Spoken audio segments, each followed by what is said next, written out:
Okay, so we're going to begin this first roundtable. Um, I'd like to first thank everyone who has joined us on this important journey about, talking about cinematography, but also from our voice and our lens. Today we have two special guests, Michael Watson and Richard Vialet. I'd like for you guys just to introduce yourself and tell us a little bit about your work, and then we can kick off this discussion around what we do in our profession. Anyone wants to go first, you can go.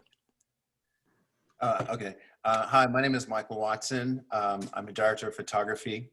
My most recent show was on HBO. They just finished the last episode, I think was it last week or the week before? And that was Lovecraft Country. Yeah, that's where I'm at right now, and happy to be a part of this roundtable. Rich?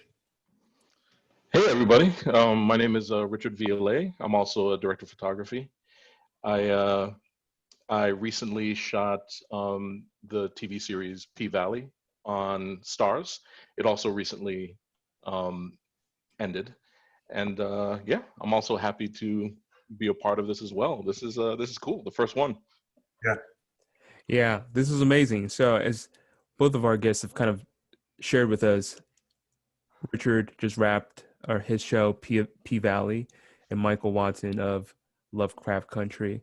Before we get into the work, I'd love for you guys to just be able to tell us a little bit about your personal background, if that's that's fine for you to share, and just kind of how you've gotten this far in your careers to these kind of groundbreaking shows.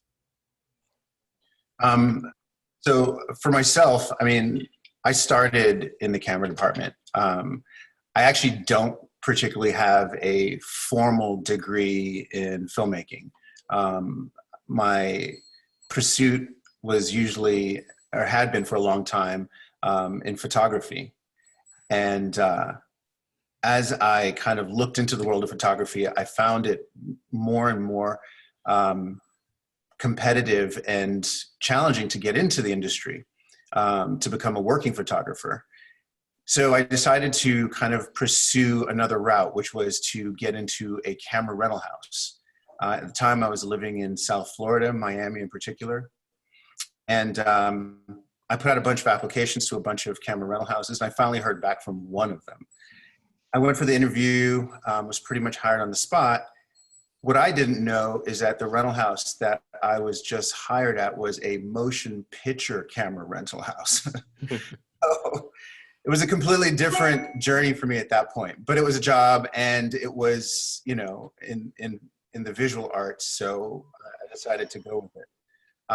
Spent about 2 years with that rental house, Cine Videotech. I'm not sure if they're even still around, but spent 2 years there. And then came out and started working as a camera assistant, and climbed one rung after the next. Eventually made it to become a camera operator. Spent several years there, and then landed my first show back in 2010, an independent feature, and that kind of started pushing me into the direction of shooting. The rest is kind of history. What's so funny, Michael, is you mentioned your story started in Miami. Mine similar, and as well. I got one of my first opportunities working at this Cine Videotech with Egon Senior and Egon Junior. So this feels like a very kismet story about humble beginnings. Yeah, Oh, wow. I did not know that. I started much later than you, but they still also gave me my first shot working in the rental house and working back there with Jack, and just Yep. still also learning the craft from the ground up. Wow. Holy smokes. I did not know that. Wow. That's a completely different show. But I'd love to segue. These our histories, our backgrounds are really important in how we shape images. Richard, I'd love to hear also how you got, into this craft as well. Well, yeah, I went the film school route myself. I studied film production at Howard University in DC, and then went from there directly to the American Film Institute Conservatory in LA, and studied there for 2 years. And then right after that, fortunately, I was able to to land a job, initially shooting second unit on a horror feature in Martha's Vineyard. And then I was promoted while shooting that feature to being one of the DPs. We had 3 DPs on that, actually. And from then on, I just started, working in the super, super low budget world, doing music videos, short films, feature films, things like that. And yeah, just have been slowly but steadily, doing bigger and better work. And I think it's really interesting too that our different, Michael and I's different backgrounds, because it really goes to show you that it doesn't really matter, what route you take, just as long as you make it work for you. So I think it's really cool to have 2 DPs where their trajectory was totally different. So. I was literally having the exact same thought, Rich. I was thinking, wow, we couldn't be more different to how we got. Right. But I'm willing to you, and I think you put it perfectly. It's an attitude, It's because I was having this conversation with a friend of mine about a week ago, talking about when I started as a camera assistant, was kind of like, the embers on the film versus HD. Like film was starting to kind of become, I wouldn't say phased out, but I think more and more independent filmmakers were looking at cheaper roads and cheaper avenues, and as video started to become digitized and become HD, and then the resolution wars, 2K, 4K, so on and so forth. I remember vividly, still shooting, on set, having a 435 and loading film, but that era was also very interesting to be one of probably the only Black person, in the camera department, because I remember, I had worked with DPs when I was a camera assistant, where just out of their own, I would say, insecurities, wouldn't write the filters on the matte box, so you wouldn't secret sauce. So you had to be really kind of hungry to want to learn, because it was not easy, and film always, there was always that mystique, because now everybody can kind of see, with the HD monitors, and, there's a little bit of the mystique is lost. But in the era of film, it was like everybody had their own secret sauce. Nobody wanted to pass on knowledge. Steal every morsel that you could get. Right. And there are some serious strengths with taking the route of, going through the camera department or the electric department or grip department, because you do really get to learn on set. Whereas with me, I never really, worked as an operator seriously, or worked as an AC seriously. But I think what that taught me was, or the way that helped me, was to be able to work on many different projects as what I wanted to be, you know what I mean? And I could learn how to grow as a DP. So like, while I didn't work in, as a crew member, I was able to, to still learn while being on set too, just as a DP. So I guess there's a little bit more left to lose, in the education. But I think it's interesting, the fact that we have such different backgrounds and trajectories. It is, and it's funny because, ironically enough, I often, and I will tell you, probably right up until I'd say 3 years ago, I completely envied DPs that had more of a formal training. To be honest with you, I always felt like I didn't have, I was lacking something by not having the formal training. And then I ended up shooting, oh God, I can't remember what it was, like this really kind of low budget music video. It wasn't like for a huge artist or anything, but I remember just thinking to myself, you know what, I'm just going to try to break every rule I can break. Right. And see what it gets me. And I remember them loving the images, and it was like, and then it kind of clicked. Like, I think a large part of being a cinematographer is that you have to get out of your comfort zone, whether you have a formal training or you've come up through the ranks. At some point, you get to a place where you realize that the more of the rules that you try to push around and break a little bit, you end up finding some really beautiful images and some really interesting things cinematically. No, it's true. And on my end too, like, I actually also envy people that come up through the camera department as well too, because like there are times when I realized that I actually haven't witnessed many cinematographers working on set, Right. because I haven't, been working on crews and stuff. Yeah. So, so for example, like, you and I have met a few times, but I've never seen you work on set. And I'd love to be able to do that, but, there's not many opportunities Yeah. of doing that, and so, there are times when I envy, people who have spent years in the camera department, and so they can, be sponges for all the different styles and approaches. Absolutely. Absolutely. I think you mentioned something that's really great about your backgrounds being so different, coming up through the ranks or working in the job that you want to work in. Um, just thinking along those lines about the secret sauce that was on the map boxes that we didn't know before, and Sporas is here because we understand it's really about the individual storyteller and not these secret sauces. And so, Richard, you might not have the opportunity to have worked on many sets with so many DPs, but we're in a collective so many DPs. And it's like that collective knowledge is then freely passed as if you were working on set with each of us. That's true. Yeah. So I really love where this is going. One thing I wanted to mention is that we have a range of so many DPs, so many different creatives, young and old. And I think you guys are representing some of the best work we're seeing from people of color. I do want to ask for younger aspiring filmmakers, what kinds of things along your path have been like integral, like, tangible things that have helped you kind of shape how you've been able to move forward? Being that you have different paths, I still think those things have helped you continue to make films and to continue to push yourself to kind of get to where you're at now. Rich, I'll let you take this one first. No problem. It's going to seem like a small thing, but I always tell people this, especially when, I have people asking me for advice and stuff. One of the biggest learning experiences I've had, and that's sort of shaped the way I approach things now, is early on in my career, I sorry to say, but I was late a lot, to set. And, I had some stern talking tos every now and then. And once I started to really manage my time and make sure that I was always on time, it really changed not only the way that other people saw me, but also the way I felt about myself and my work. So I apologize if it seems like a tiny little minuscule thing, but like being on time and being early, that like really helped to open my eyes to my own growth. But yeah, that's the first thing I thought of is doing that.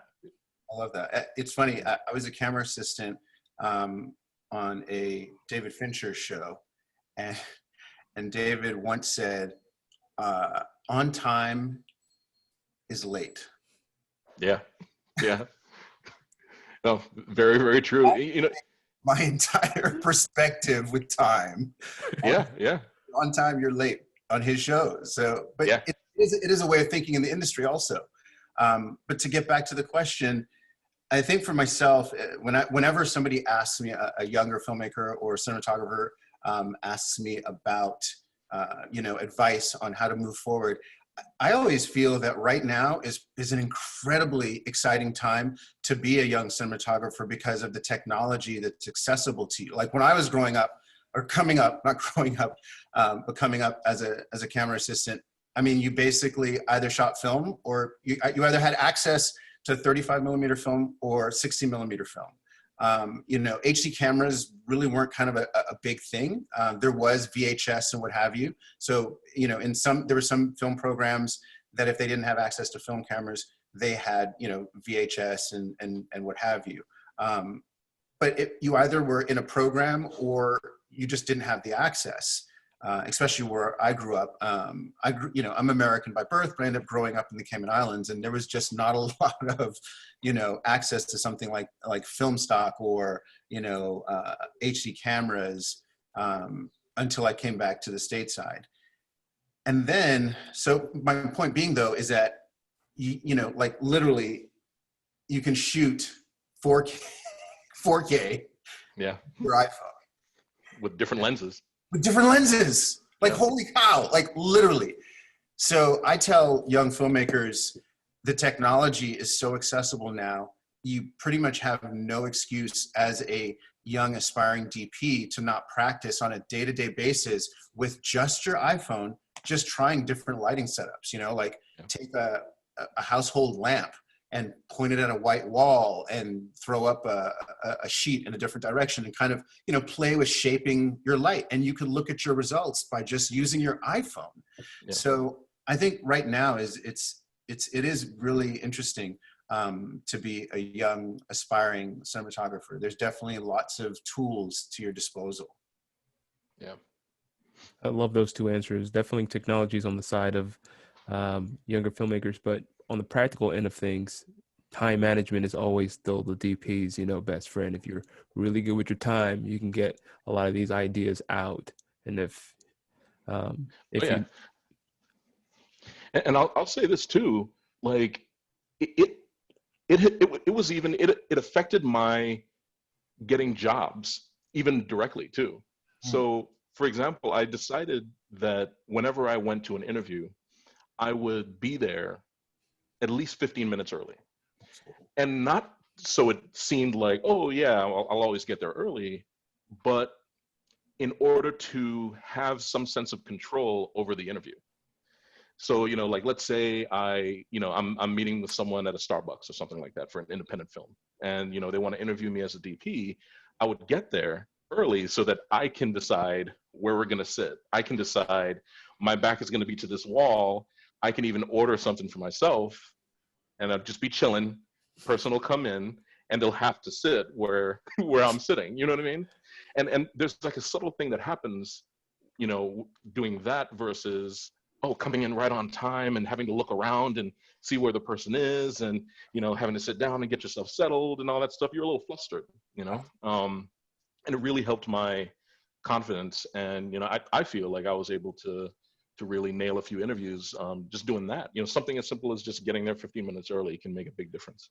Yep. Yeah. I hope everyone's hearing that very clearly. Get to your interviews on time. Yeah. What I do want to do is now segue into just kind of this climate that we are in, just kind of how this is a historical moment. I mean, today we have a new president, we have a new vice president. So with so many things that are happening in our world, how are you feeling, and how does that impact your process and your work? How does that in many ways manifest in how we're thinking about our work moving forward? Well, I think for me, like, you know, I see the progress that has been made with people of color in front of and behind the camera. And, you know, and obviously, like, there's a lot more work that needs to be done. But at the same time, um, seeing all this progress that has been made just gives me way more confidence than ever before. And way more confidence to be able to tell the stories that we need to tell and to be confident that people want to see the stories that we're telling as well too.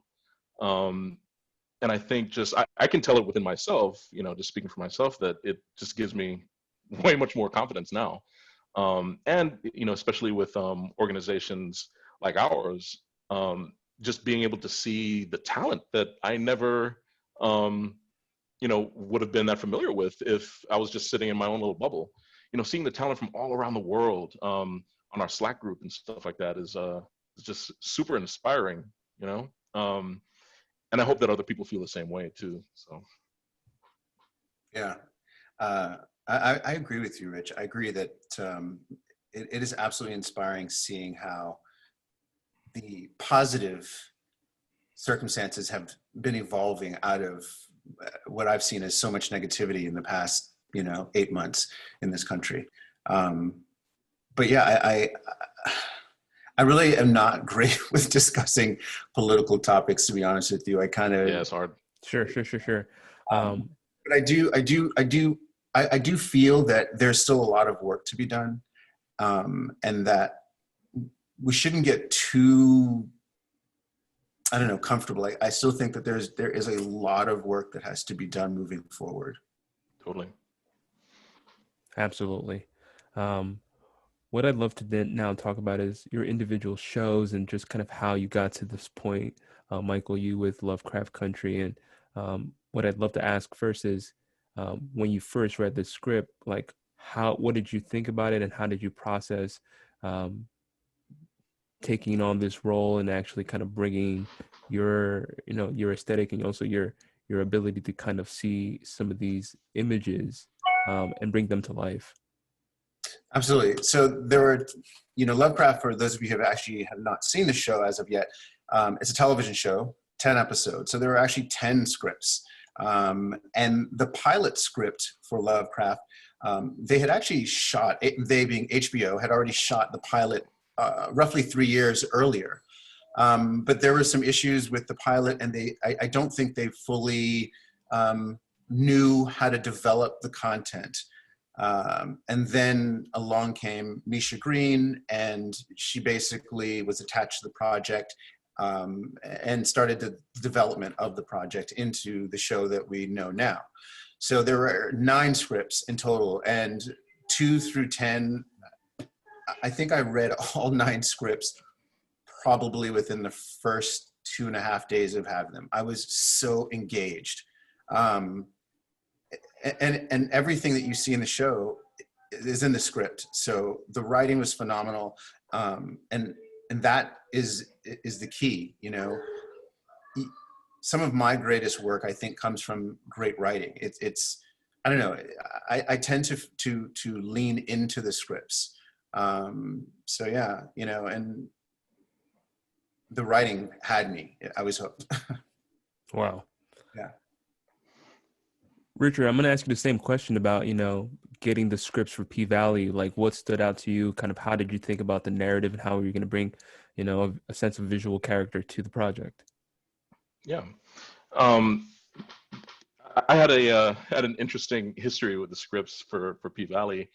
When I first read it, I read the first 10 pages of the first episode, and I remember initially thinking that I didn't want to do it, and I even told my agent, I'm not sure if I want to do this, but then it kept sticking with me, and I had to ask myself, what about these scripts, this story about exotic dancers in Mississippi, what about it made me feel like, oh, I don't want to do this, or this show isn't going to be good? And so I sort of had to come to terms with my initial negativity towards the material. And I had to say, this is probably the reason why I have to do this, because there are so many people out there that would see something like this, would see a story about strippers and immediately have a negative opinion about it. So I said, you know what? I went back and I read the entire episode and absolutely loved it.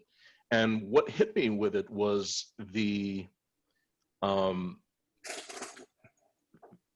how original it was, and how interesting it went against expectations. So, for example, there's a scene. I'm not sure how many people have seen the series, but in the first episode, there's a scene where there's a exotic dancer that's giving a lap dance to a rapper and his entourage. And the rapper is like, hey, let me take you back into the VIP room, and I want to show you something. And while I was reading it, I was like, oh man, if this guy takes this lady in the back, and then they have sex and all that stuff, it's and he pays her for sex or something like that, this is gonna be a wrap. This is gonna be terrible. But I turn the page, and the scene is him playing a song for her, a new song that he wants her to dance to. And it was so interesting, and he's extremely nervous about it, and he wants to do a good job. He wants her to love it. And I was so blown away by how my expectations was, totally blown to bits. And that's the entire series completely. Every single episode was like that, where it went completely beyond what anybody would even expect, from the characters to the way the story progressed and everything. It was amazing. And and that's the cool thing too, and that's one of the reasons I wanted to do it, was because it was about a subculture that I think a lot of people have prejudgments about, and myself included, beforehand. And, you know, it's not like I didn't have respect for exotic dancers, but because I'd never seen a narrative project that I enjoyed about exotic dancers, I assumed that it was just going to be bad.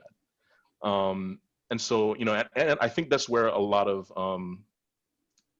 that's where I believe that a lot of the evolution as people and artists can come from is being able to look within ourselves and be able to do work for ourselves before we can do work for other people too. And so once I opened my mind to what the project could be, it just opened everything up for me. And it truly is the best thing I've done. And it has, you know, some of my best work. That's lovely. Yeah, P Valley holds you, and it doesn't go down the route that you think it's going to go. You know, it has its Yeah, layers ever. of it being set within this strip club culture, but these characters really take it into a new space where you're always left guessing. And Yeah. what I did wanted to also kind of dovetail off of, both of you are working within this space where you're committed to visualizing and expressing Black culture, you know, and we see it across the board in just either this show, P Valley or Lovecraft Country. There's a range, you know, we're not a monolith, you know, you can't really kind of put one lens and describe it all. How do both of you, and I'm going to ask Michael if you can go first, how did you kind of decide how you were going to photograph things or think about things from a point of view of kind of showing this range of Blackness? How did you, you know, even with the lighting or even with just the photography in itself, lens choices? I feel like there's something so specific about the way you both have decided to shoot these projects. So for myself, after reading the scripts and kind of getting a strong feel, the first thing that resonated with myself was the period, you know, 1950s America. And then the second thing was, once again, for those of you who haven't seen Lovecraft, it almost feels as if there's several genres of film taking place within the show, right? There's pulp, there's sci-fi, there's horror. So with those elements in mind, between the period and the aesthetic references that I tried to cue into for each of those genres, I then felt that the most important thing for myself was kind of keeping those three aesthetics kind of true to the period. In particular with some of the sci-fi stuff, where it could feel a little bit modern if you weren't careful. So I was always just trying to hone in on some of the reference material in particular that I used, just to kind of keep me true to that period. And then within that period, those different genres: pulp, sci-fi, horror. Yeah. Yeah, I'm going to ask a follow-up question with that is, what's your Absolutely. process for, you know, thinking about this, even like you mentioned from 1950s period, but also how do you, you know, collate being true to the aesthetic sci-fi or, you know, Absolutely. yeah. So once again, for myself, you know, I did a lot of research. For some reason, whenever I thought about the 50s, and particularly the 50s Chicago, I saw a lot of people on the streets, you know, walking, moving. So I referenced a lot of street photographers, you know, Gordon Parks, Harold Feinstein, Fan Ho, Fred Herzog. So I referenced a lot of their work to kind of keep me true to the photography that I wanted to be in that world, that look, that kind of texture. And then my process from there is I then take each episode. So myself and Robert McLaughlin, who's the other cinematographer, we're basically kind of handed off several episodes each.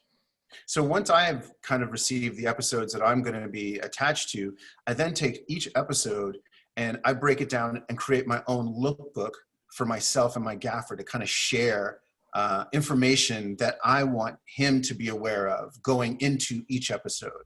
And it's not a huge lookbook. Sometimes it's a page, sometimes it's 10 pages. But yeah, that's a little bit of how my process kind of works. Lovely. Richard, what do you have to say about that as far as your process when it comes to also developing the look of P Valley? For sure. Um, it's interesting that you bring up POV, because that was a term that kept coming up in my talks with Katori, the showrunner, because a big thing that was in all of our minds was subverting the male gaze. Mhm. And because one thing that we didn't want to do was show our characters as props, as body props, which tends to happen when you have exotic dancers in past shows as well. So one of the things we wanted to do was not to hide and baby these women, but to celebrate them and celebrate not only the artistry but the athleticism that these women have too.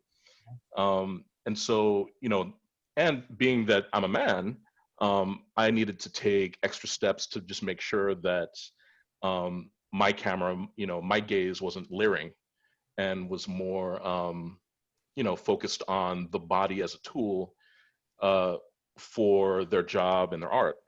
Um, and so, one of the things that we did was, we would try not to shoot too much over uh, audiences' shoulders, in the strip club. So we tried to step away from the audience point of view and really get into the point of view of the dancers, whether that's backstage before they come on or while they're up on the pole. And there's some challenges with that, but it was definitely something that we tried to make sure that we kept in our minds, in the back of our minds the entire time.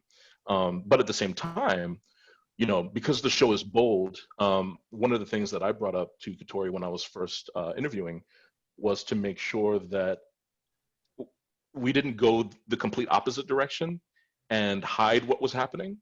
I wanted to be frank with it, whereas, if we need to show nudity, show the nudity as utility rather than titillation. And so, that was a big approach that we had. And then, even deeper into the aesthetic, something that we coined was Delta Noir, where Katori really wanted to have a film noir aesthetic, but drenched in Southern colors. So we referenced a lot of the modern neon noirs, like movies from Nicholas Winding Refn, like Drive and Only God Forgives, to things like Body Heat, and Devil in a Blue Dress, things like that. But also because we wanted to be bold with the colors, we referenced a lot of like Wong Kar-wai as well too. And I had a reference from there's a fashion photographer that I'm a fan of, Nico Lemire, and their work is extremely neon drenched. It's all like nighttime fashion work that's always lit with bold colors and things like that. So yeah, so with the Delta Noir aesthetic that we were going for, and the push to try to step away from the male gaze that we've been seeing, those two things were really the catalyst for most of the decisions that we were making. Wow. I have some follow-up questions because I really do think you guys are both touching on just how do you maintain this visual aesthetic and keeping it consistent throughout the POV. One thing that I have kind of drawn an inference is both of you have shows that are helmed by women showrunners. Yep. I think it's important that we also discuss that, as we support each other, Black showrunners are looking for ways to get their voice out, and they also appreciate but also see the contribution of talented male cinematographers. In your show, Richard, how was working with Katori a major influences that kind of how the show was guided and the decisions you made? Also, as you mentioned, you had to also learn about your own natural point of view and how to sometimes Yeah. subvert it in order to be true to the story that she's presented. The great thing about Katori, she's definitely one of the best creators I've worked with. She's extremely involved in every way, And she's very. One thing I appreciate about her is she's very direct. She knows what she wants, but she also knows that because this is also her first time doing narrative. She's a pretty legendary playwright. Um, she also knew what she didn't know in regards to the technical stuff and in regards to just the language of film in general. So it was a very collaborative process, and she's respectful, but she's also very direct. And one of the interesting things is that she's hyper aware of the difference between the female gaze and the male gaze that she wanted to get with P Valley. And she would constantly challenge me. I remember there was one in my first episode 2. There was one scene that we ended up having to reshoot because of time, but also because of my talks with the director. We did this scene where it's one character giving a lap dance to two guys, and in the scene, the two guys are talking business that's extremely important to the story. And the main character, while doing the lap dance, is also listening to what these two guys are talking about and is clocking everything that they're saying. And so for us, we wanted to not necessarily shoot it from the point of view of the two guys talking. We wanted to shoot it from the point of view of the lady listening to what they're saying. And the director had this idea of doing the whole thing in one Steadicam oneer that's flowing and dancing with her. So we ended up doing that, and she was topless. But one thing that we didn't realize was that when it was cut in, it felt like it was very leering, because all that you saw was her, going in and out of frame, and her breast going in and out of frame the entire time. And so, she definitely wanted to make sure that it wasn't like that. The scene wasn't about her boobs. So we ended up having to reshoot it again. But that's a great example of the sort of growing that we all had to do. And she admitted it herself too, that she didn't even realize that as well. But it really goes to show you how hyper aware she is when she sees something, whether or not it works within what she wants. And so we all had to realize, like, there are certain visual decisions that we make that would say, speak a statement as to what we're doing. So we just had to be really aware of exactly how we were shooting things when it came to nudity and stuff like that. So to answer your question, she was awesome, and I learned a lot, and she was a great guide just overall. Amazing. Michael, on your show, Misha, this is not the first time you've worked with her. So how's that relationship over the shows you've worked with her kind of developed into this kind of understanding of the language, and also how to be a collaborator in that space? I would start by taking pretty much everything that Rich said about, Katori, and equally applying it to Misha. And I think that that's probably, all of those elements are probably what make these female showrunners so great, because of their level of care and attention to detail to the material. And I could speak that for volumes when it came to Misha. And I think the thing that I most enjoyed working, and I think I do enjoy working with female showrunners for this reason, but it's like there's a little less testosterone in the room. So Right. There's an element of care and of safety all at once. The trust is there. And if you're in that room with them, they already have an understanding of where they want you to go with the material. And Misha has this way of bringing out levels of creativity that you probably didn't even know you had in you, and that level of guidance and focus, it's really, it shows in the work. It really is incredible to work with her. Yeah. Amazing. You both are playing at such high levels, making a show for HBO and making a show for Stars. These are some of the things that we're super happy to see happen now, because we know where this is actually going to go. I wanted to ask a question that kind of dovetails on just your ability to keep an image consistent, but you're working at such a high level with so many players on your show, Lovecraft Country, and the work is amazing. And it's I'm sure you have to work very much closely with all your teams to stay on that same page.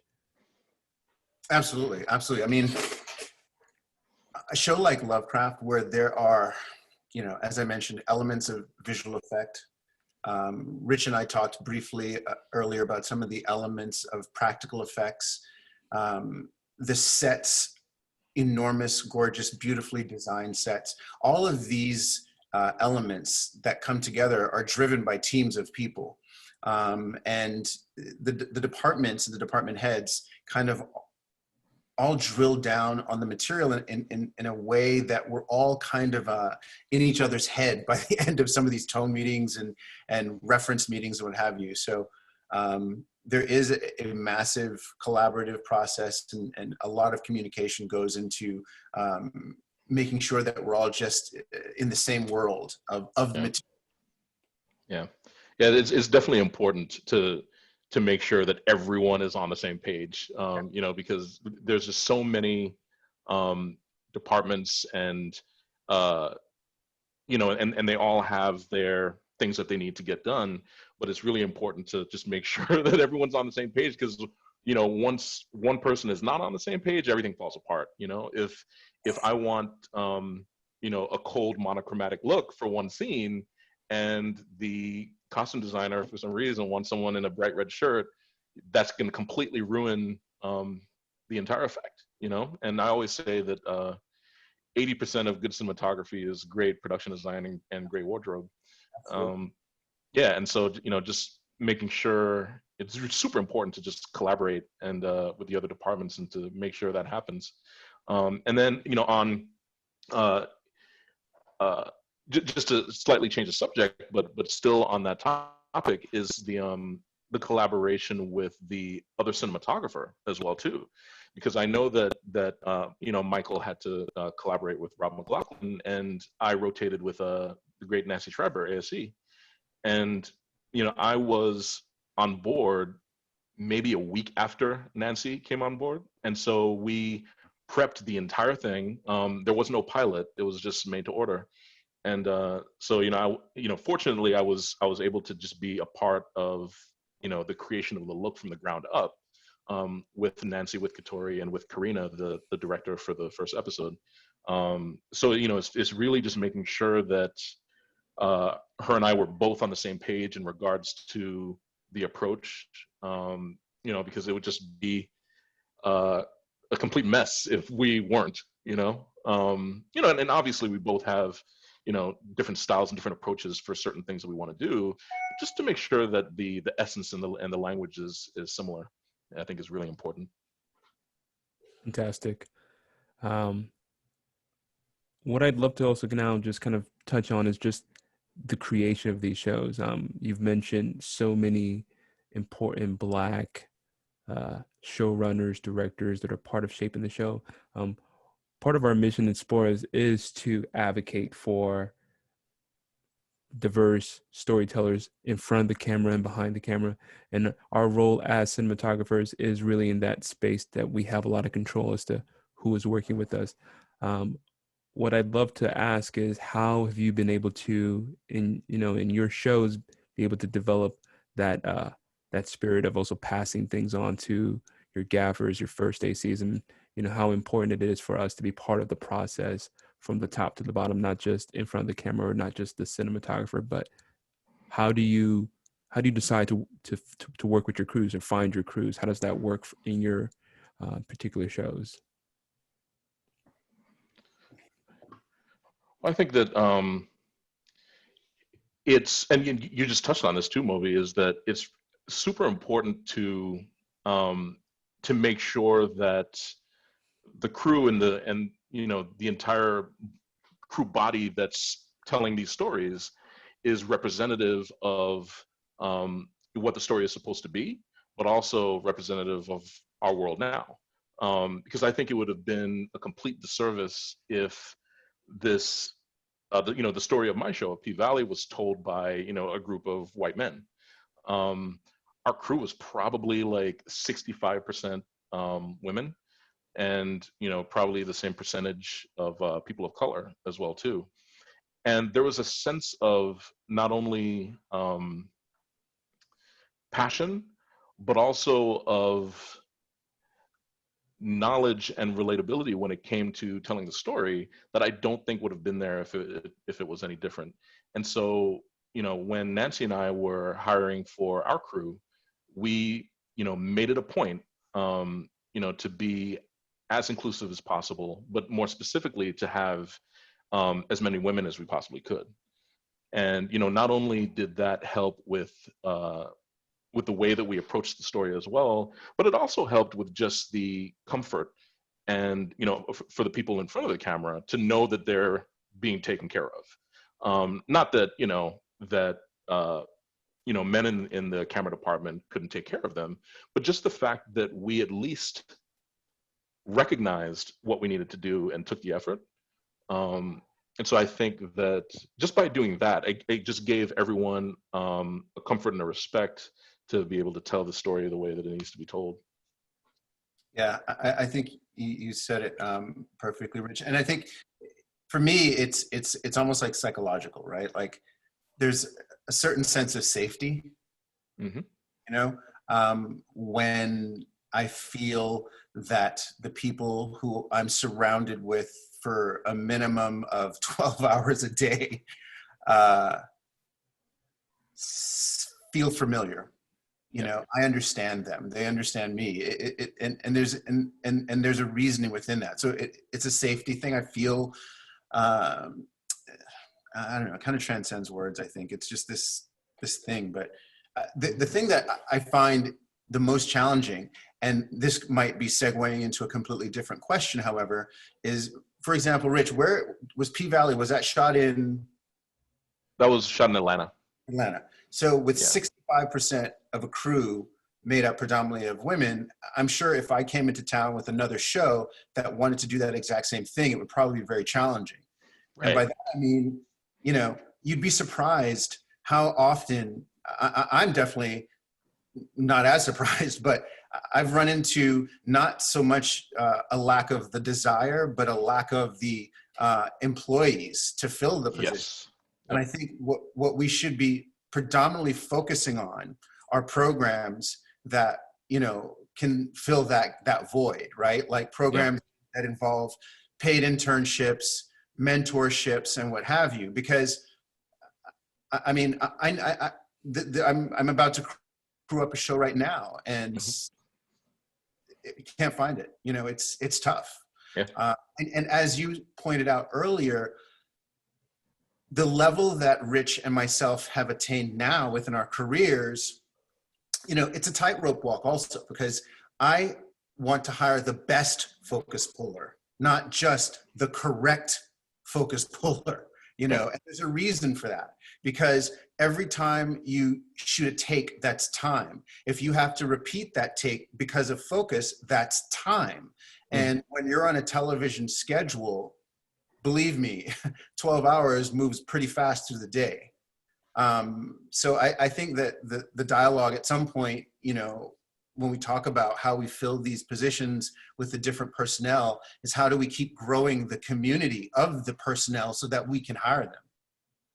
Yeah, absolutely. That's definitely something we should talk about. Oh my God. Yeah, that's very much apparent to me, because I'm always being able to see talent, but then when it comes to like now people are asking for, hey, we've got this show, I then start to see we're all booked. And that's a great feeling to know that we're all working, but you get the sense that the industry's got a great demand and we're just not able to fulfill that demand. And these stories are going to be told by somebody. Right. Moby, can we talk frankly here? Yeah. This is a safe space, right? No, it's a completely safe space. Okay. So, because I've been thinking about this a lot, and going off of what Michael said in regards to, it's not that there's not a desire to be more inclusive in the crew. A lot of it is just like, there's just not many people to choose from. And a lot of that comes from the union as well too. Because I don't know, recently, I think it was maybe a month ago or two, it was on the sports community. I actually like asked for, recommendations for a Black female focus puller Yeah. in Atlanta, because I'm prepping a show right now, and there was nothing. And I think it was Michelle Clementine actually that put a call into Local 600 to ask like if there was anyone that that would fit that description, and there was nobody. And it was pretty eye opening. And I think one of the issues that happens is that because the unions are so powerful and unions are important. Um, a lot of times there's this sense, and even in a place like Georgia where I'm prepping right now, even though it's a right to work state, there is a lot of pushback hiring non-union crew. So if you're hiring if you can't hire non-union crew, then you're just limited to the people in the union. Now we all know that the union costs a lot of money to join. I don't know how it is for some of the other departments, but when I joined as a cinematographer, it cost 14 grand. Yeah. It's a little more now.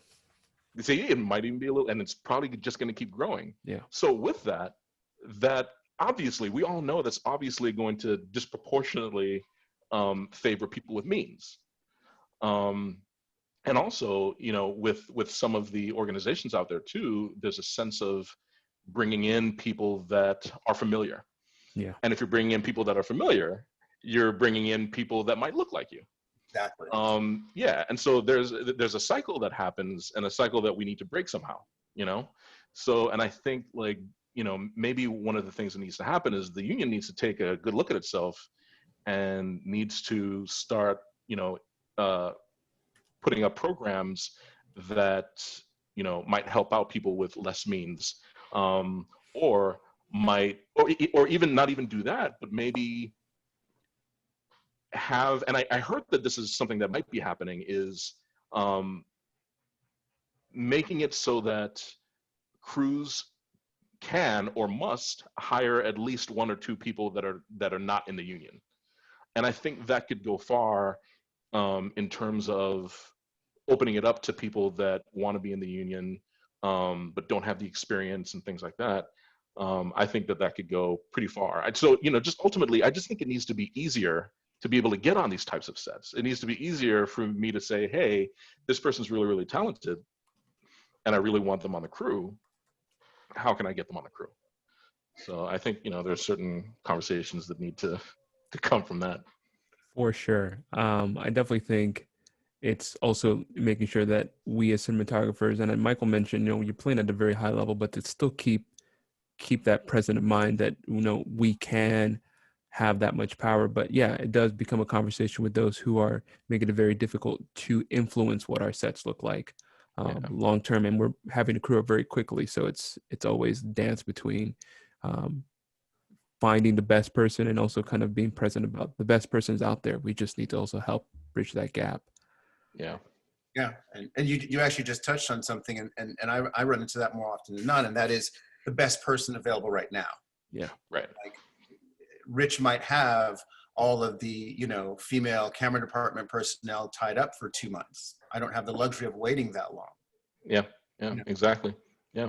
And, another thing that Michael brought up too, is that unfortunately, this is the film industry, right? Where it's like, we have to do good work. We don't have the luxury of,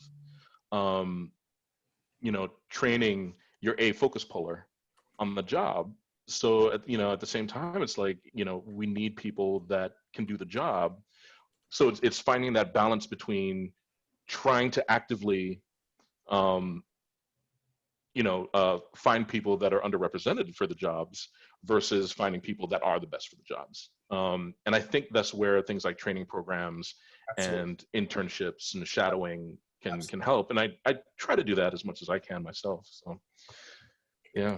I have one more question before we open it up to the audience for Q&A, but we've kind of centered this conversation about the importance for, cinematographers of color to be helming these stories and being able to, to give an appropriate testament to their point of view.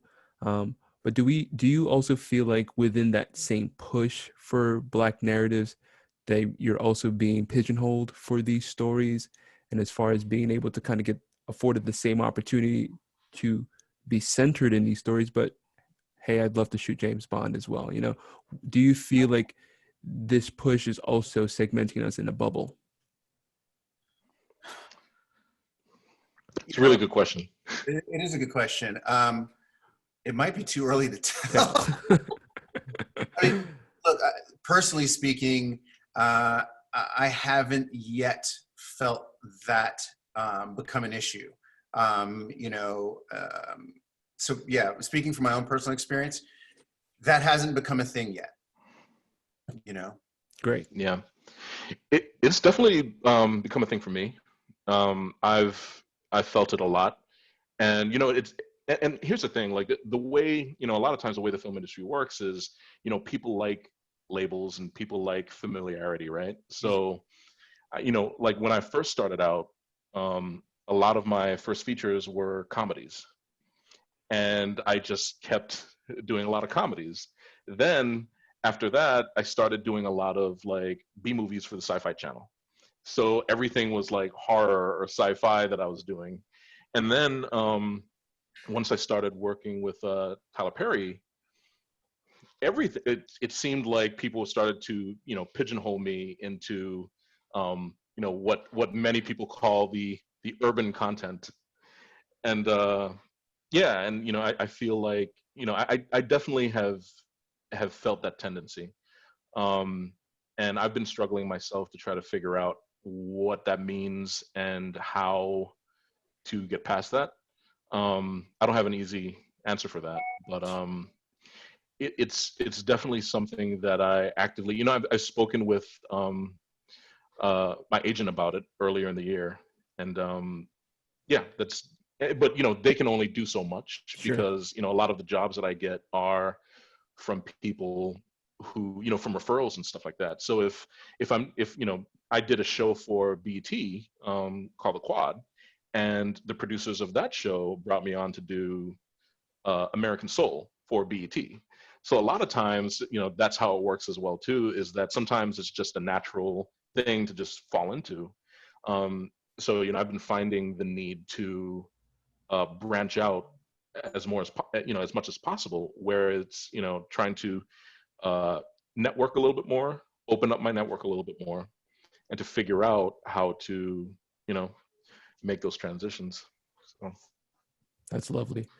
I think with that answer, that's part of how, you know, Sporas has come about, is really being able to see there are many gaps within even working cinematographers. It's how do we get presented for opportunities that would be outside our normal networks. You know, it's very much we can work all day within our network, but it's great to be afforded the ability for you to meet great directors in a different space or great showrunners in a different space to also expand your body of work and play at these higher levels. Yeah. I will like to open up the floor for any questions, and we'll kind of go in order. I'll be looking through the chat space for anyone who has the question, and we'll kind of open up your microphone to ask Richard or Michael a question.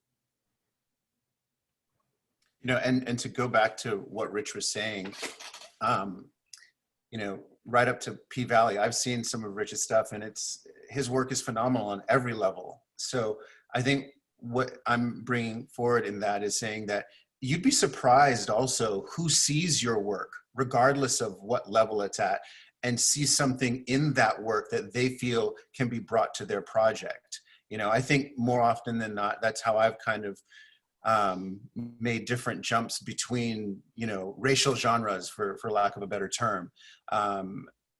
You know, I did this sci-fi and got hired for a music video off of that. Two completely different, you know, groups of people that would normally not associate, but, you know, one liked what I did in the sci-fi and wanted something similar in the music video. So,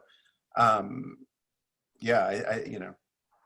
And maybe that's the answer too. You know, maybe the answer is just like doing the best work you can do Every and time. just yeah, Yeah, absolutely.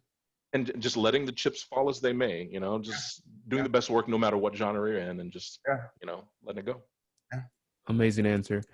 I think, do we have any questions? If you do, just open up your microphone, and love to take a question. I if had a no one has question questions. about. Oh, Hi. hey. My name's Ariel. Thank you both for being here and sharing all of everything you know. I had a question specifically about how much you work with coloring and lighting. Like you mentioned how you like created lookbooks with like production designers and like focused on like what you want the look for the scene to be. But do you have any involvement like in post with that, or just like how involved do you work with like gaffers and production designers? That's a great question, Ariel. A lot.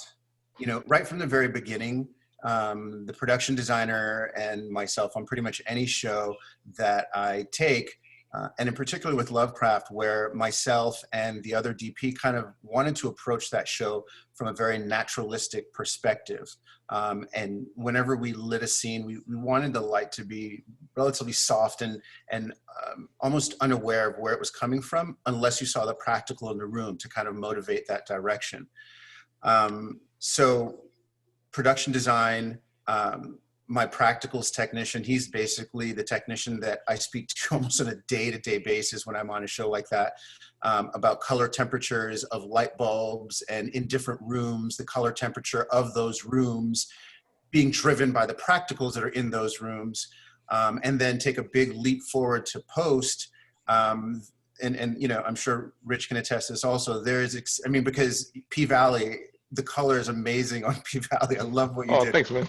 No, for sure. Because I can imagine the conversations that you have with your colorist. And I know I have long, lengthy conversations with my colorist in post about skin tones, about backgrounds, night exteriors. I mean, there are lots of conversations that go on in that respect. And once again, that's where those lookbooks still kind of play and hold me true to the look, is that from there, my gaffer, and then I'll send a bunch of lookbooks over to my post colorist and start a dialogue with them about the same look that I'm going for.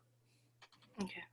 So along the entire pipeline, I try to just manage, you know, as much as I can to stay within colors and what have you. And of course, there's also emotional values that are attached to certain scenes. In particular with Lovecraft and a few of the characters, you know, I play red a lot for certain reasons and what have you. Okay, thank you. Absolutely. Yeah, totally. Color is super important, man. Like I learned so much on P-Valley dealing with color science and stuff like that, with the gaffer and the dimmer operator and the production designer as well too. Like I learned so much because like we had these colors that we wanted to use in the nightclub. You know, we wanted to use blues, we wanted to use pinks, and golds as well too. And we also wanted to use smoke because, you know, we wanted to see light shafts and things like that. We wanted a little bit of patina to the image. But the problem is, what happens is, if you have all these lights all over the place with all these different colors, sometimes they blend and become a completely different color. So it was a big learning experience having to figure out like the right smoke level, the right hue, the right saturation, things like that. So we did some extensive testing to try to get to that. And then like we had different variations of blue, for example, because blue looked a bit different on Nico Annan's character, Uncle Clifford. You know, Nico is a dark-skinned man versus, you know, he had a lot of blue in his skin tone as well too, versus someone like Elarica Johnson, the actress that plays Autumn Night. She's lighter skinned and she has like an olive complexion. So like blue looked completely different on the two of them. So we had to, you know, we had our Uncle Clifford blue and our Autumn Night blue. So, you know, I'm just saying that to say like, you know, don't underestimate how color can just have a mind of its own. And yeah, so there's a lot of dealing with that on set, but also dealing with it, as Michael said, in post-production as well too. Just, you know, trying to polish everything, because sometimes it can just become a bit of a mess. Okay. Thank you both so much. I'm glad you touched on smoke. So I'm doing finishing a show right now where, because of the current climate that we live in, the pandemic, we can't use smoke on set. Yeah, I'm bummed about that actually. Imagine trying to shoot P-Valley without smoke. I know. Lovecraft without smoke. Yeah. It's I have no idea how that's gonna even happen, and I don't know. Yeah, it's interesting. Yeah. You know, and to go off of what you were saying too, I'm going through sort of a similar thing right now with, you know, to show how important it is to deal with the production designer.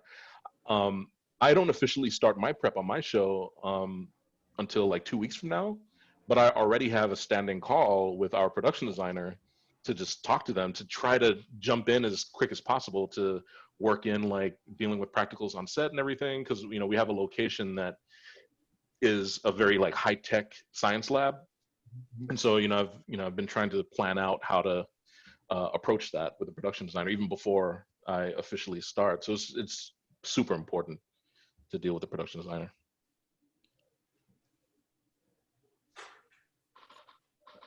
I think Sika, you're next.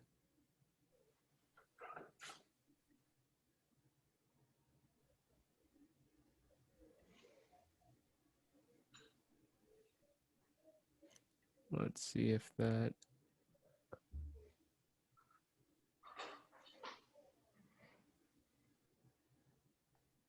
If Sika's not ready, we can go to the next person. I think. Prepared to go on camera. I was just wondering about the jump from like low budget work to, you know, HBO or, you know, these big budget shows, and if there's things you did to prepare,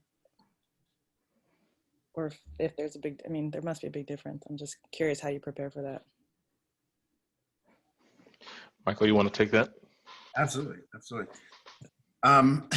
There is a big difference, and it is predominantly in sheer scale and manpower, to be honest with you. And I think for myself, preparing for that just meant literally just wrapping my head around having 3 times the size of crew, you know, twice the size of stage. So what that translates into is, you know, man hours and how much equipment and personnel at any given time. For me, that was the biggest challenge, was just, you know, the managerial side of everything, you know. Yeah, totally. It's the same thing with me too, Michael. You know, the approach to the aesthetic isn't really that different, or it shouldn't be. Exactly. Yeah, you know, you should have. I would try to approach a $50,000 budget movie the same way I approach, you know, the visuals of, you know, a big HBO show or something like that. But the big difference comes in the other distractions, you know, and trying to like manage those distractions. Because, you know, I don't want to speak for you, Michael, but I'm sure that like, you know, there are times when you're like, I don't want to have to deal with all this managerial stuff. I just want to focus on this, you know, on my art. So I think that's it. There's just more distractions from other things. You know, just yeah, like all the logistics and the politics and stuff like that. So yeah. It's a great question, and I think playing at that higher level, as you guys have mentioned, it just requires a little bit much more awareness of what time needs to be spent on what things and how to be able to utilize your existing, you know, team to be able to kind of delegate and work in tandem. We might have another question on. I mean, this is a question on lighting. I think Michael, they'd love to ask you how you approached lighting the exteriors in the Forest of Lovecraft. These like larger exteriors. How do you work? How do you work in that manner of thinking of lighting these larger spaces? You know, for myself, a lot of that stuff was like night exteriors in those forests, and I keep it as simple as possible. I got to be very honest with you. So for myself, I always think about the master shot, right, and how the master shot conveys a certain amount of information. And for myself, the master shot conveys where the biggest light source in the room or in this night exterior is coming from. And in this case, with the forest, it was the moon. So once I've got a strong understanding of where that moonlight is coming from, then everything else kind of falls into place. I mean, I simply put, I don't really approach lighting in a very technical way. I try to just keep it as simple as possible. I literally start with one light and where that light is coming from, whether it's a practical in a room or a street lamp across the street, will tell you a lot. You know, for example, you know, if I'm out in a city street and the only thing in that frame is that street lamp, I'm going to get direction, I'm going to get color, I'm going to get intensity. So there's a lot of information coming from that street lamp. And then I take that information and apply it to every other scene within that moment. So the master, and then into coverage, maybe come around or what have you. The information is basically still the same. I just keep it very simple. I have a follow-up question to that, if I may, Moby. Sure.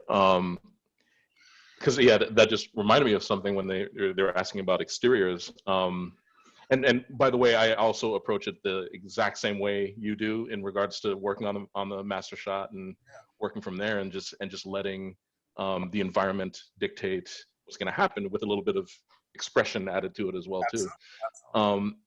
But I actually had a question about the Jigabobo episode in Lovecraft, because I was super excited watching that, because and I was like, I wonder what Michael is doing here, because it felt, the day exteriors felt a lot different in that episode than other episodes.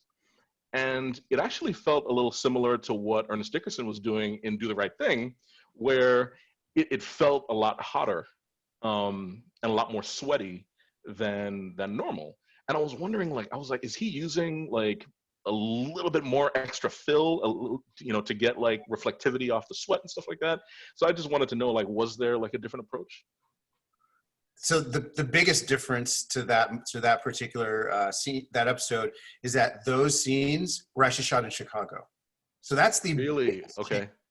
And then the elements of sweat and what have you, a lot of that played within the makeup because of what the character is going through at that moment. Being basically chased by that curse, the sense of being terrified.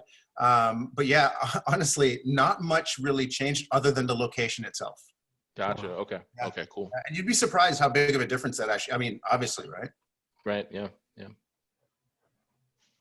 That's a great question and a great follow-up question. Yeah, the lighting in different parts of, even from Atlanta to Chicago can create a whole nother expression of how the light is being shaped around the faces. I'd love to take another question from our audience. If somebody does have a question for either Richard or Michael, this is a great opportunity to speak up. Can I ask another question? Sure, Ariel. You both keep mentioning practicals. Can you explain what those are? Oh, I'm sorry. Yes, absolutely. So a practical is any light source that is in a room that is photographable, basically. Like a table lamp, a candle, a street light. It's a real source of light that kind of is established in that scene. Okay, I got you. And that's how you base the lighting of the entire scene, like of the lights that you don't see? Basically, sometimes, yeah. More often than not, I find a source, a natural source that I can motivate the lighting from. And honestly, with a show like Lovecraft, that was the going theme. That's how we approach pretty much every scene. But a sci-fi movie that I did a few years earlier was completely different. The light played a character in that show. So that was a very different mode of operating for that show versus Lovecraft. Okay, thank you. Absolutely. Practicals are your friend. Oh my God. Yeah. Love me some practical. I think along the same lines with some of these technical questions, and I'm going to ask that, but I know Richard, you already kind of shared a little bit about color blending. What's the most difficult part in keeping things very consistent? Michael, you're going through different kinds of genre bending, also within this period setting. And Richard, you're working in this very vibrant space that, you're mimicking also the subtext of what's going on in these scripts to also use your lighting in that kind of manner. What is the most difficult kind of thing you've had to deal with in these shows? Just to get a little technical here, is that one of the most difficult things that we had to go through was dealing with the lenses. Because Nancy and I, we both really wanted to use older lenses that flared a lot. because we wanted to have flares as our visual language, especially in the club, to sort of get a sort of heightened fantasy aspect with it. And so we ended up going with, there were Panavision no-coat lenses, which are like older standard speeds that they have, and they strip the coatings on them in 3 increments: extreme, medium, and subtle. And I must say, when we were testing, everything was great. But once they got into like the real world situation, you really started noticing a difference between them. So it was tricky. Like the first few episodes, just really trying to manage how these lenses just had a mind of their own sometimes. Like, we had a 28 millimeter we had a 28 millimeter subtle lens that was more extreme than our 100 millimeter medium lens. So it was just having to manage that, just not being able to know, like, hey, when I pull up this 50, I'm not exactly sure what's going to happen, was a bit tricky. And I wish we had a little bit more prep time in our real locations to be able to figure this out. But I would say that was the most technically difficult thing that we had to deal with on P-Valley. Wow. Yeah. Any thoughts on that, Michael? Honestly, for myself, keeping consistency was just, I always, once again, if I get too much information at me at once, I find that I'm juggling too much and I'm trying to do too much. So I always try to simplify. And honestly, I manage a lot through my lookbooks. I really do. They're just, it just kind of, it's like a Bible that I kind of keep, throughout the show. And it just helps me come back to certain key references for characters, certain key references for scenes. A lot of the times, well, there were a few times on Lovecraft where, we had to come back to a scene and a location weeks later to pick up where we left off within the same scene.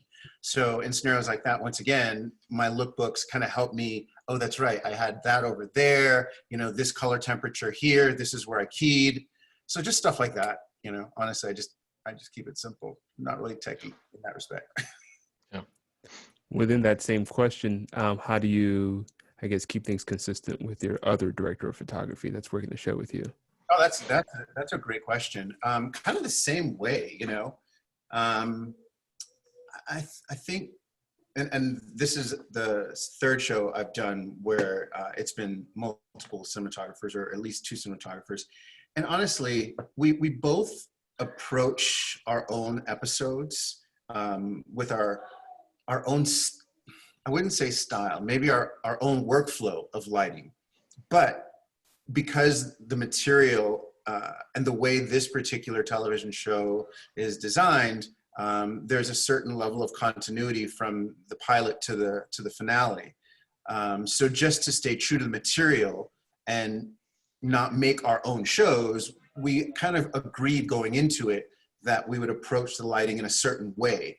I think once you have that discussion, it kind of keys you both in to how to maintain that lighting episode to episode and maintain the continuity. Yeah, and to go off of that too, another thing that's important is, or at least for me, was to keep track of the dailies.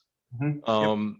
So when Nancy was shooting an episode that I wasn't a part of, there would be times when I would visit set, but also there would be times when I would just look at the dailies, and I would say, okay, there's a location, even though we're both on the same page with how the show should look. There might be a new location that she's working on that I then have to use when the location pops up in my episode. Mm-hmm. So just doing my due diligence and checking out what she's doing and things like that, I think help a lot.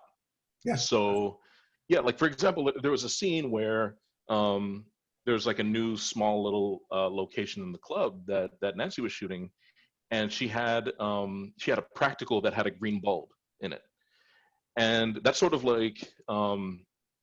gave me a little bit of inspiration. And I was like, you know what, like green is a color that we haven't really been using a lot, but I think that's interesting for that particular character. So let me lean into that a little bit more.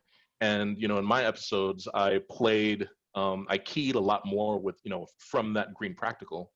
So it's interesting how like using not only the lookbooks, but watching what's happening with the other DP and using that to inform what you're doing, I think can help with some cohesion as well too. Absolutely. And then I think the last part of the equation to maintaining this continuity and level of continuity is our gaffers. Yeah. Like our gaffers, I don't know what to tell you. It's my right hand. He's my right hand.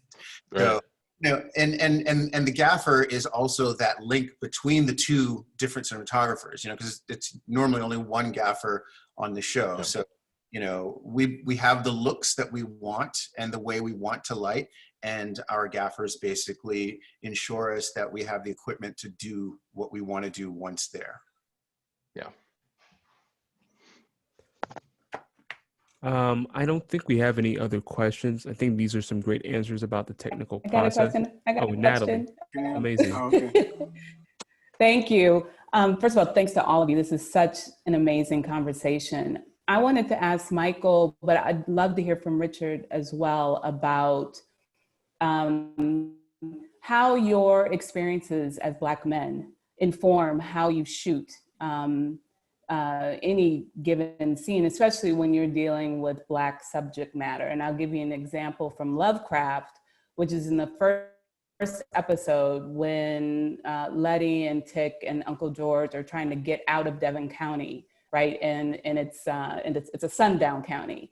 And the way that is shot, I think, coupled with the way it's cut, really communicates the fear, the tension, the anxiety that they're experiencing. I thought it was incredible. And I just I feel like it had to be, there has to be somebody Black translating this experience, right? So I just wanted you to talk a little bit about that. Thanks, Nick. Absolutely. Great question. First of all, I will say that the somebody Black at the top of the food chain, in particular in that scenario, would be Misha Green, the showrunner.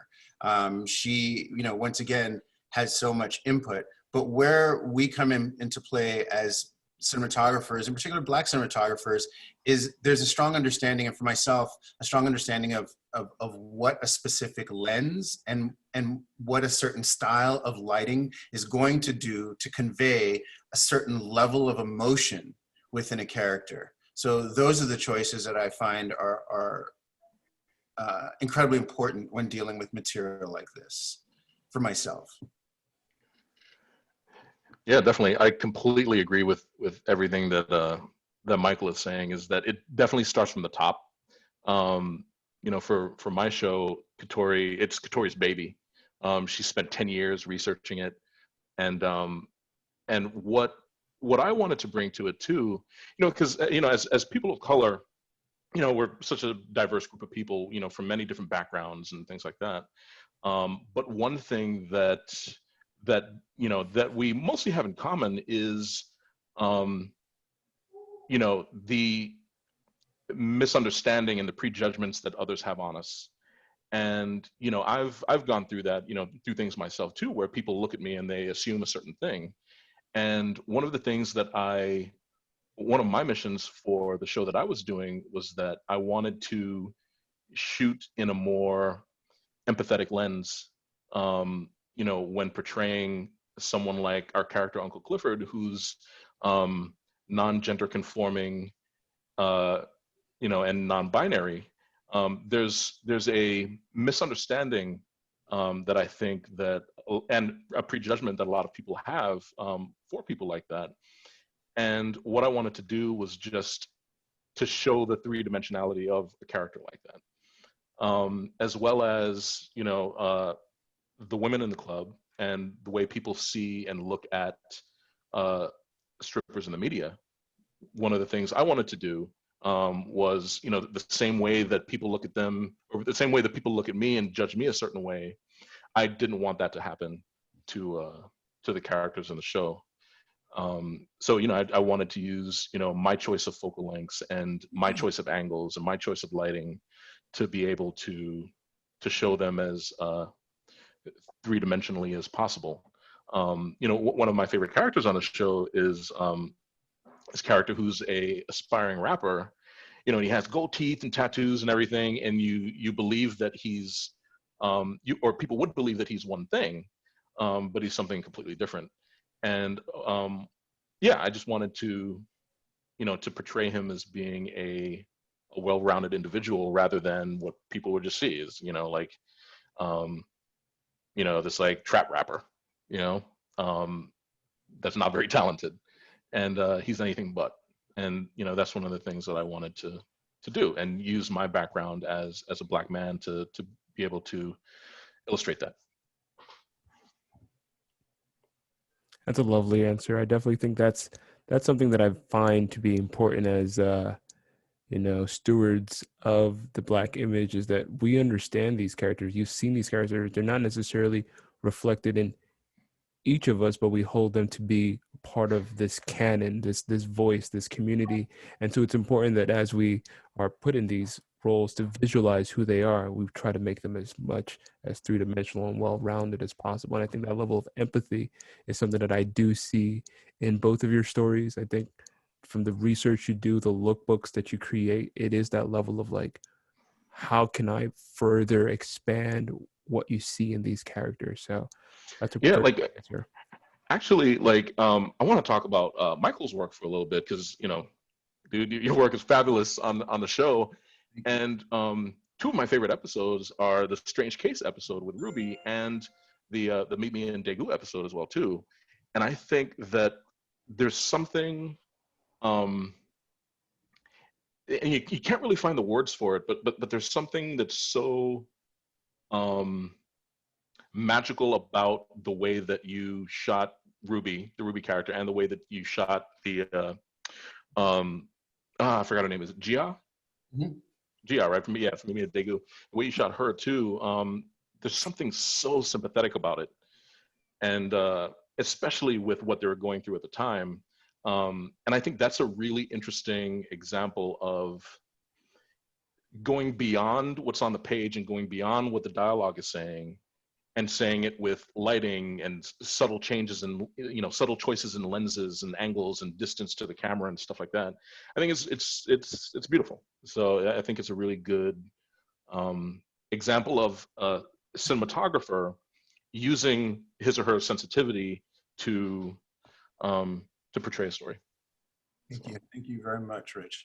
You know, and the funny thing is with Jiha's character, what I was trying to do there more than anything is actually mislead the audience a little bit. You know, if you haven't seen the show, you're in for quite a surprise with Jiha.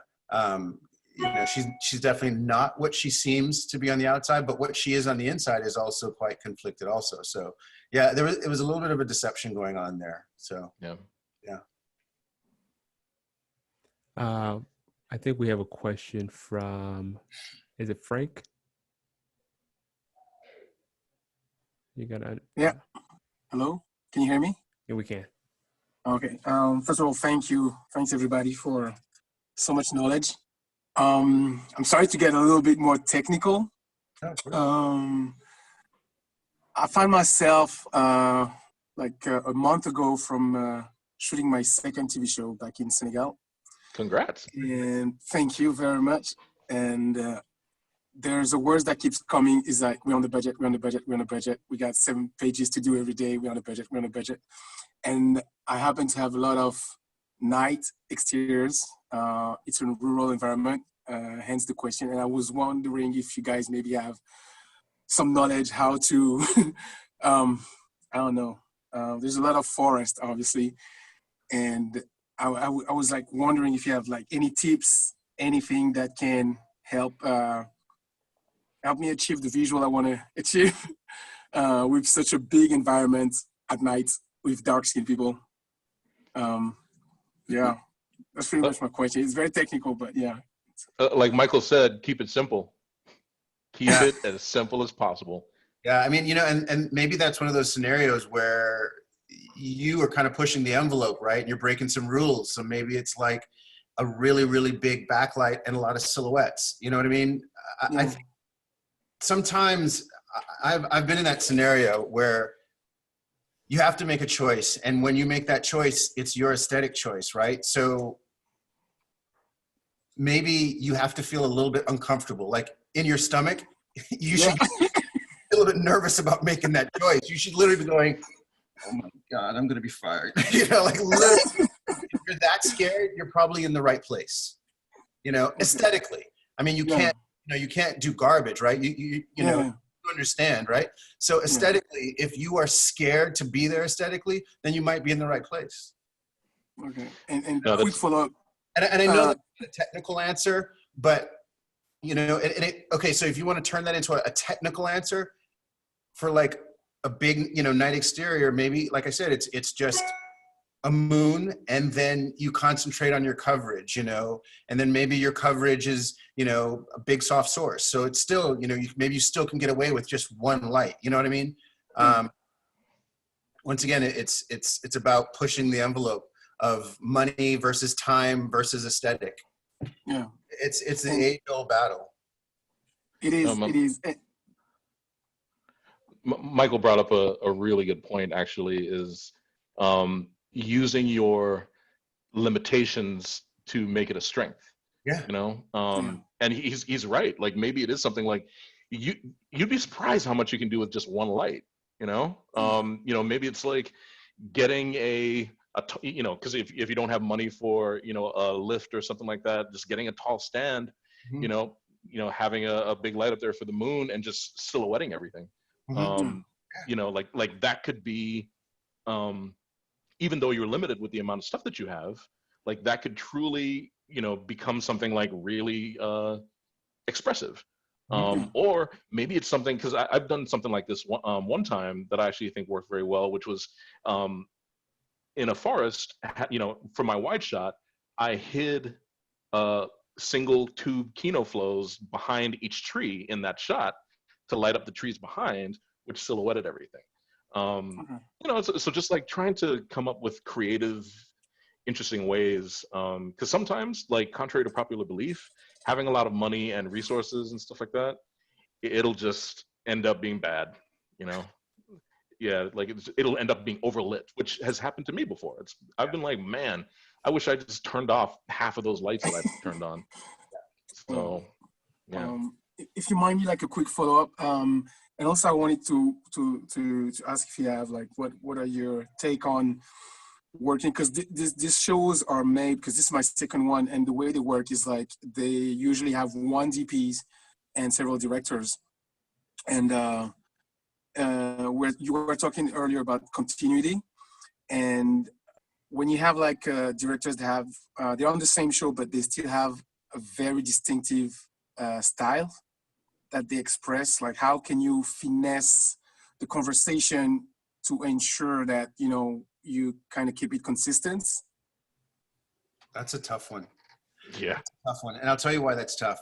Because technically speaking, as a cinematographer, your job really is to take the director's vision and make it something that everybody else can look at. Yeah. So your loyalty is really to him. But then again, if you're on this show and you're the only DP, then, you know, maybe that's a discussion that you, the showrunner, and the new director have up front, you know, in like a tone meeting where it's like there is an agreement in place between the three of you as to how you want this to look moving forward. But that is a tough place to be in, yeah, for sure. Yeah, because right after this, I'm actually going into that meeting. Oh, it's man. like the fifth of the week that we have, but it's cool. Everything's going well. It's just that I can already from the talk that I can sense that they both have a strong approach to what they like, what they want. And on my previous TV show, I worked already with one of the directors, and I'm going to be discovering the second one. But yeah, it's interesting. But I don't want to keep the floor too long. Thank you very much. And thank you for the knowledge, and thank you for everything that's being done here in the community. It's really, really helpful. Thank you. Thank you, and congrats. Yeah, Thank congrats. you very much. You can take us into the meeting with you and be like Serrano de Bergerac, and we'll just be whispering. Right. But I will send you pictures, guys. I will send you these pictures to the community, and we'll be more than happy to share the experience with everybody.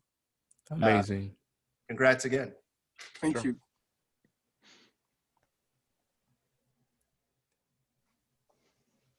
I think we have a question from Trey. Am I saying that correctly? Yes, it's Trey. Hey, Trey. Hello. I would like to, first of all, I mean, I know everyone has done it, but I would like to thank everybody that helped put this this roundtable on. This is pretty amazing. I love these things. So my question is it kind of follows what Frank was talking about, actually. My route, or my planned route, is actually to be a director. So I'm an independent director right now, part-time, when I can. And I do a lot of my own writing. So my question for you all, I know it's a little different from what you all are doing now with working with showrunners and working with directors that probably have a lot of experience. What would you say as a director I could be doing working with other independent artists that would be very beneficial, especially as people of color, that would make it so that the DP is able to, I know it's kind of general, but so that the DP is able to kind of put their best foot forward and bring their best to whatever project we're doing together. What do you usually look for or need from a director that you feel would enhance your own experience? I would say intent.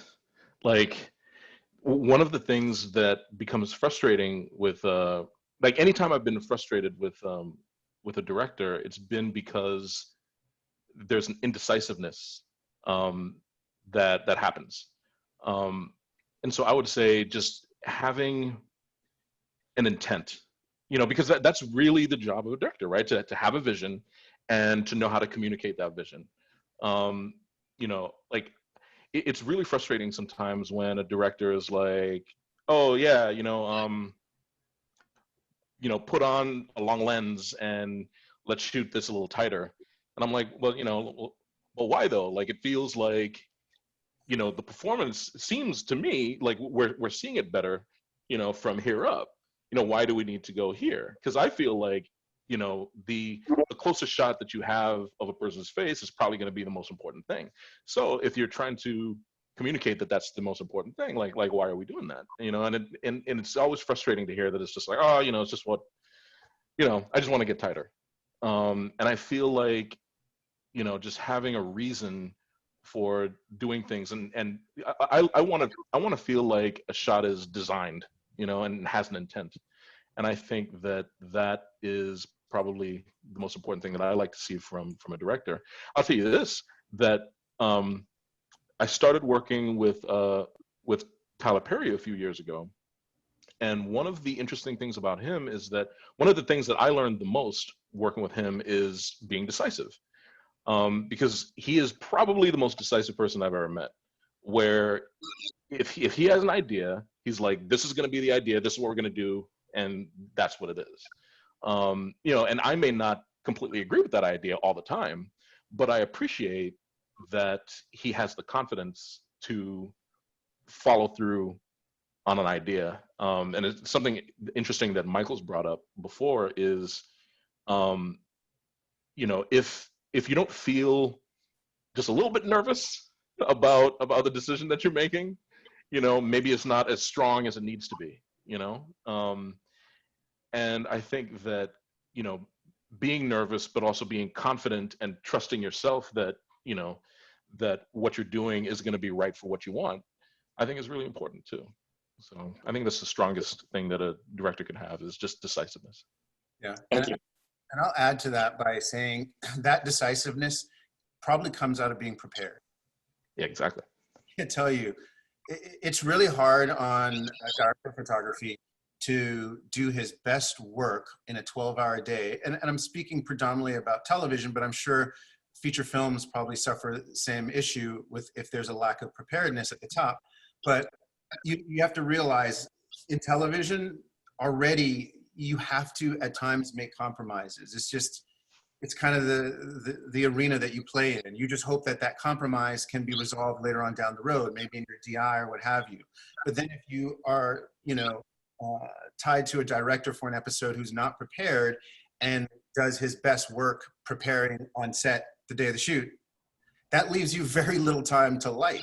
So you're pushed in a corner because I don't think I've ever heard anybody say that director directs really slow. How many times have you heard somebody say, man, that DP lights really slow? And a lot of times, because I remember when I was a camera assistant and a camera operator, it wasn't that the DP lit slow. It's just that the director may have taken so long to determine where he wanted to master from or how he wanted to cover. All questions that you usually have answered in your prep, that time is running out, and then you're faced with making decisions that you are not making because of aesthetics, you're making because of the lack of time. Yeah. Thank you. Fabulous answers. I feel like we can take one more question before we wrap things up. If there's somebody who would like to ask a question, we'll take the first one. I think, Bonnie, you have a question? Hi, yeah, thanks for taking my question. And again, thank you for doing this, guys. I know you must be very busy, so we will appreciate it very much. And obviously a lot more people will watch this on the replay. My question is, do you find that the work that you produce that you're most proud of comes from the script that you read, that you really engage with, or from not necessarily the best script, but the best director, the person with the best vision? That's a great question. That's a really good question. Good question. Yeah. I'll take a crack at that and say that I think a very well prepared director can usually save a bad episode, because a lot of the times as the director is preparing, he or she may find areas where the script or the episode can be improved. And then there's a conversation that's had between, the showrunner and the director to bring that improvement to the table. But you can't make those adjustments, because sometimes those adjustments can be pretty big. It can be the difference between, as a matter of fact, we had to make an adjustment very similar to this just last week, where the decision was made to shoot a scene at night versus a scene at day, during the day. Obviously, that's not an adjustment you can make on the day. Your whole shows up for an 8 a.m. call. You're not making an adjustment to shoot the scene at night. At least the UPM is not about to let you do that. Especially if it's an exterior, which in this case it was. I mean, yeah, there are times where you could probably, tent a room in or what have you, but if you're talking about an exterior and you have to make an adjustment that big and you weren't prepared during your prep to find that it could have been made better, then honestly, my answer would probably be that a well-prepared director can probably save the material. And obviously it also depends on how good or bad the material is, right? That's personal taste, I guess. But if we're talking about within a world of savable to completely a write-off, I think if you come to the table very prepared, you're going to find those places where you can turn it around, where you can suggest, stronger ideas, stronger dialogue. I mean, yeah. Yeah, I completely agree with that too. Because I've noticed many times that, 90% of the time, the script that I read, that I agree to be a part of, changes a lot, by the time, you even start shooting. So yeah, it's like, so with that, I would also agree with Michael that, the person behind the camera, the director and their vision probably leads to us doing our best work even more than the script does. And for a lot of the reasons that Michael said, it's like, that person can make decisions that would bring out subtext that we might not even have read in the script, which is really interesting. Like, there was actually an episode of the show I did, P-Valley, one of the episodes that I didn't shoot. And I remember a lot of people being really worried about that episode because it was one of the first ones that wasn't really taking place in the club. There wasn't a lot of dancing. It was just, most of it took place in a jail cell. And people were like, man, like, this is going to be boring. You know, I don't know if people are going to like this. But it actually turned out to be one of my favorite episodes. And a lot of that was because of the director that they chose and her approach to the material. So that, I just thought that was a really good example of, and not that the script was bad, because I actually thought the script was very good, but so many people thought that it was going to be boring and uninteresting. And because of her approach to the material, it just really elevated it. So I'm sure that could happen with a bad script too. Yeah, yeah, absolutely. I also think that, you know, when a director is not prepared, and honestly, I'm not, Richard or myself, we're not trashing directors, but when a director is not prepared, a crew senses that, and They do. you lose that crew's respect. Yeah. It's an uphill battle from there. You know, I remember when I was, you know, starting out shooting, you know, and I think when you're a young cinematographer, you want to please the director, you know, and it takes you a little bit of time to know when a director is really prepared and when they're just kind of phoning it in, so to speak. And, you know, I had this incident happen to me where a director on a show I was shooting was just, you know, we've been kind of come back in from lunch and we're all ready to go, and he hasn't made a decision, and he just walks up to me and goes, I don't know, just lay 3/6 a track right there. And I turned to my key grip and I'm like, let's just throw down 3/6 a track. And my key grip looks at me and he goes, if I got to move this 3/6 a track more than once, we should talk about it. And I kind of understood what he's saying. It's like, this director is not prepared, and because he's not prepared, he's putting the crew in a compromising situation where we're going to be working into 13 hours. They're going to be exhausted, and they've lost this director's respect simply because he's not prepared to do his job. Right. Right. You know? Yeah, it's really interesting, you know, when you talk about respect that way, because you know, some people might think, like, you know, a lot of times there's like, you know, people are like, oh, you know, grips are always like, you know, they might be lazy or they're always complaining or something like that. I've heard that so many times, but it's interesting how, in my experience, I've seen that crews, especially like the crews that I work with, they're willing to go 16 to 17 hours if they respect the project, if they feel as if that work that they're doing is for a reason and it's going to make a good product. Absolutely. When I hear the complaining and stuff, it's when they've, like you said, Michael, when they've lost, you know, faith in what they're doing. Yeah. If they can sense that the director is just flailing, yeah, and just throwing things out there, it becomes really frustrating, and that's when the morale starts dropping. Yep. So I completely agree with you. Wow. That's a very, very great question and a very great answer about how, you know, cinematographers are really important, and also directors, and keeping our morale. These kind of things are very integral in how sets operate and how we can kind of sense what's going on. And the image, you know, either lives or suffers by that. So it's very important. Absolutely. Yeah. I'm sure we can kind of continue doing this, and I'd love to be able to kind of bring you guys back in conversation. I love both of your work. I think one question was asked by one of our members was, we'd love to be on the inside of this, these two projects that you're working on. So however you can bring us into that world, whether it be just, you know, giving us pointers, showing those lookbooks, or just further advice about specific elements of your show, we would love to be on the inside of that. And with that, I thank you for the time, and thank you for being so willing to give up your energy, and also, you know, being our inaugural first Sporas Roundtable. Thank you, Michael, and thank you, Richard. Thank you. Thank you for having me. Yeah, thanks for having us. All right. Thank you all for also being a part of what we're doing, and be tuned on the lookout for our next Sporas Roundtable. Take care. All right. Thank you, Moby. All right.